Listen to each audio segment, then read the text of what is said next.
अस्सलामुअलैकुम and hello to everyone, welcome back to my channel again. और Faisalabad tour का episode number 2 है। जो कोई चैनल पे नया है चैनल को सब्सक्राइब करें और जाके एपिसोड नंबर 1 देखना है तो वो देखें और बाकी वीडियोस को भी देखें। यहाँ पर स्नैक्स भरे जा रहे हैं जो कि बस में बच्चों ने खाने हैं। कुछ बस में खाएंगे और कुछ वहाँ जाकर खाएंगे, क्योंकि फिर नई जगह पे जाके आपको पता है वहाँ की शॉप्स वगैरह पता नहीं होती, तो यहीं से लेके इनके पापा सब कुछ आ गए।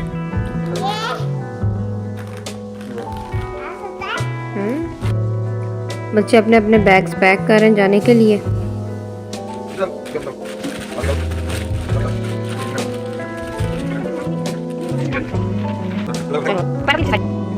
चलो बच्चों, अपने अपने नैपकिन्स भी रखे अंदर। फटाफट हरी अप 1 2 3।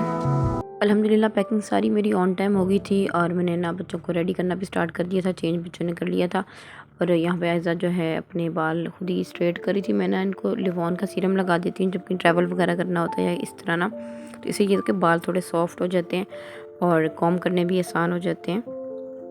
तो बाकी सारा सामान हमने रख लिया था, तो अचानक से याद आया कि बच्चों की हेयर एक्सेसरीज़ तो रखी नहीं। तो बस यहाँ पे आयज़ा अपने ड्रॉर्स में से ना अपनी पेन्स वगैरह निकाल रही थी। पेयर्स बना के रखे हुए थे, तो वो निकाल रही थी कि कौन कौन से साथ लेकर जाने हैं। और एक छोटे पाउच में मैंने इनको भी डाल लिया था।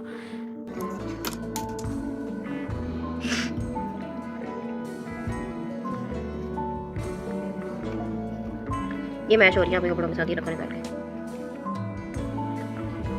और सोनी ज़्यादा नहीं जो लगानी सर पे, जो कपड़ों के साथ मैचिंग है ना वो निकाल लो। और ये ऑरेंज निकाल लो, ग्रीन निकाल लो,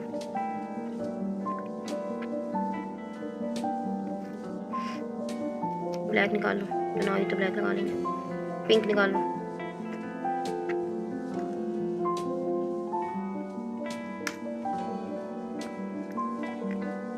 ये ब्लू है और वाइट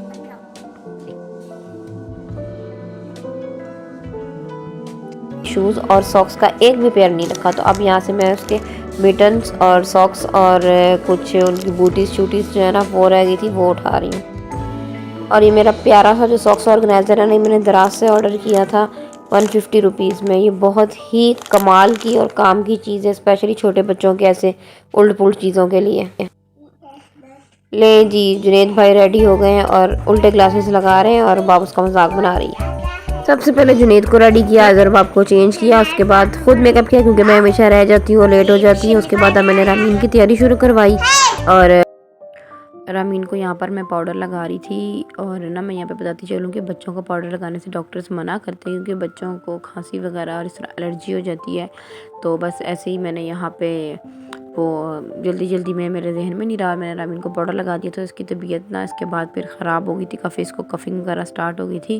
तो इसलिए बच्चों को ना पाउडर लगाने से परहेज़ ही करना चाहिए क्योंकि वेदर भी इस तरह का होता है, तो ज़्यादातर कोशिश ये करनी चाहिए कि ना लगाएं। तो खैर यहाँ पे जी रामीन का पैकअप हो रहा था और मैंने ना रामीन की कुछ एक्स्ट्रा ही लेयरिंग कर दी थी क्योंकि मुझे यही था कि कहीं रास्ते में इसको ठंड ना लग जाए। तो लेगिंग्स भी हो गई थी और जो वो था रॉम्पर था वो भी क्विल्टेड था। ऊपर से मैंने इसको सॉक्स और ऊपर से मिटन और पता नहीं क्या कुछ चढ़ा दिया था। तो जब भी आपने कहीं जाना होना है, बस बंद होती है, तो बच्चों को इतना ज़्यादा पैक नहीं करना चाहिए, फिर बच्चे इरिटेट होते हैं। और उसके बाद ये मेरा वो बैग है जो कि ना वो होता है ना हैंड बैग होता है या मतलब हैंड कैरी जो हमने बस में साथ रखना होता है। तो इसमें इतना कुछ भर लिया कि इसमें बिल्कुल जगह नहीं बची थी कि इसमें और कुछ भी डाला जाए। एक दिन पहले तैयारी करने का मुझे फ़ायदा ये हुआ कि जिस दिन हमने जाना था उस दिन मेरे बिल्कुल रिलैक्स थी, बड़ी आसानी से मेरी सारी पैकिंग हो गई थी, सारी तैयारी हो गई थी और हम लोग आराम से टाइम पे आके बस में बैठ गए थे। और बस चलने का शिद्दत से बच्चे इंतज़ार करते थे कब बस चलेगी। तो बस इस तरह जी हम लोगों का यहाँ से ये सफ़र स्टार्ट होने वाला था।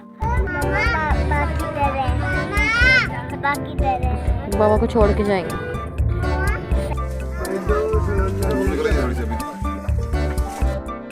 And here I catch you, आज बच्चों के बाबा काबू आ गए और मेरे व्लॉग में कैप्चर हो गए हैं, वरना ये मेरे हाथ नहीं आते जल्दी।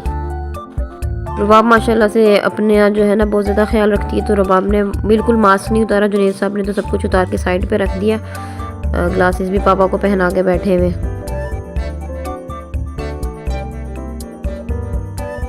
वकास की शादी करने के बाद जब से मामा लोग वापस गए ना, तब से बच्चे जो हैं कुछ ज़्यादा ही दुखी बेचारे हुए थे, दिल नहीं लग रहा था इनका। तो आज बड़े खुश हैं कि आज हमने जी फैसलाबाद जाना है। और बस है कि वो चल के नहीं दे रही, इंतज़ार कर करके थक गए कि बस कब चलेगी।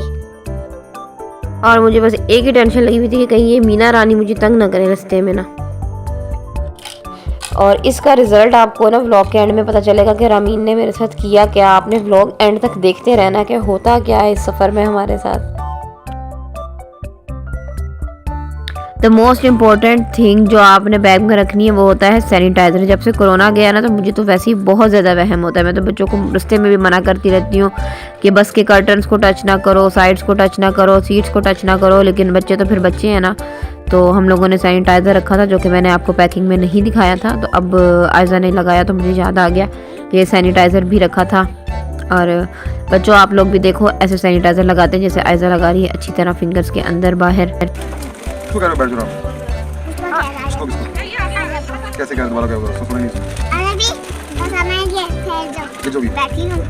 ठीक है, बैठी रहो। वो क्या मैं बैठी हूँ। मैं खड़ खड़ी हो। तो बैठ जाओ। मेरा पता है। फ्रेंड्स बस चलने लगी और मैंने सफर की दुआ पढ़ ली। सुब्हानल्लाह जी सखरना हाज़र माकुन नाना हुम करीम इल्ला इला रब्बिना मुनकरीम। सफ़र शुरू हो चुका और रामीन अब तक सोई नहीं। मेरे ख्याल में आधा तो सफ़र गुजर चुका, पर रामीन ने कसम खाई हुई कि मैंने सोना नहीं है। मामा वहाँ पे भी सारे सनफ्लावर लगे हैं। इस टाइम पे सनफ्लावर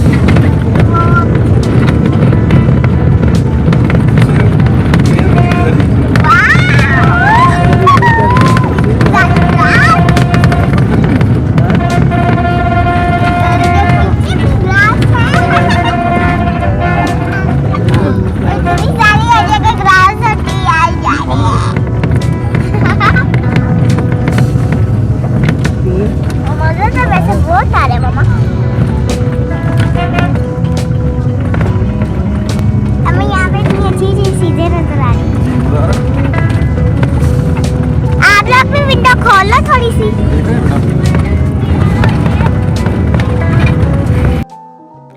पेश खिदमत है अमजद इस्लाम अमजद का ये कलाम जो मुझे सफ़र में बड़ा याद आ रहा था। मेरे हम सफ़र तुझे क्या खबर, ये जो वक्त है धूप और छाँव के खेल सा, इसे देखते इसे झेलते मेरी आंख गर्द से अट गई, मेरे ख्वाब रेत में खो गए, मेरे हाथ बर्फ से हो गए, मेरे बेखबर तेरे नाम पर, वो जो फूल खिलते थे होंठ पर, वो जो दीप जलते थे बाम पर, वो नहीं रहे, वो जो एक रब था दरमियाँ, वो बिखर गया। वो हवा चली किसी शाम, ऐसी हवा चली कि जो बर्ग थे सर शाखे जां वो गिरा दिए, वो जो हर्फ दर्ज थे रेत पर वो उड़ा दिए। क्या कहते हैं कि वो उड़ा दिए। वो जो रास्तों के यकीन थे, वो जो मंजिलों के अमीन थे, वो निशाने पा भी मिटा दिए। मेरे हम सफ़र है वही सफ़र, मगर एक मोड़ के फ़र्क से, तेरे हाथ से मेरे हाथ तक वो जो हाथ भर का था फासला, कई मौसमों में बदल गया, उसे नापते उसे काटते मेरा सारा वक्त निकल गया।